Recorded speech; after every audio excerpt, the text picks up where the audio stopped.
എന്തായിരിക്കും പ്രൈസ് ഇവിടുന്ന് റിജക്ഷനിൽ താഴേക്ക് വരികയാണെങ്കിൽ താഴേക്ക് വന്നിട്ട് താഴേക്ക് വന്നിട്ട് പ്രൈസ് പിന്നെ മുകളിലേക്ക് പോവുകയാണെങ്കിൽ അതാണ് കുറച്ചുകൂടി ബെറ്റർ. അപ്പോൾ നമ്മൾ ഇപ്പോൾ സപ്പോസ് ഈ ഹൈ ബ്രേക്ക് ആയിട്ടില്ലെങ്കിൽ മൺഡേ ഫ്ലാറ്റ് ഗ്യാപ് ഡൗൺ വല്ല ഓപ്പണിംഗ് ആണെങ്കിൽ അപ്പോൾ എന്താ ചെയ്യേണ്ടതാണ്, നമ്മുടെ ഫിബൊനാച്ചി എടുക്കുക, താഴേന്ന് ലോയിന് ഏതാ ഹൈ, ഇപ്പം ഇത് അടിച്ച ഹൈ ഇതാണ്. മൺഡേ ഇനി സപ്പോസ് ഗ്യാപ്പ് അപ്പ് ആണെങ്കിൽ റിജക്ഷൻ എടുക്കുകയാണെങ്കിൽ ദെൻ ഫിബൊനാച്ചി ഇങ്ങനെ വെക്കണം.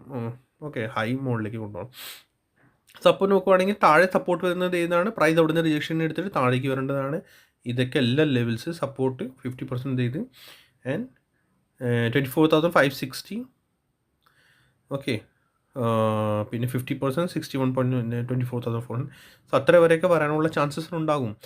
ബട്ട് അത് ഒരു സ്മോളർ ടൈം ഫ്രെയിമിൽ പിന്നെ പ്രൈസ് ഇത് ബുള്ളിഷായി. സോ താഴേക്ക് വരുവാണെങ്കിൽ ഇവിടെ സപ്പോർട്ട് എവിടെ നിന്ന് എടുക്കുന്നത്,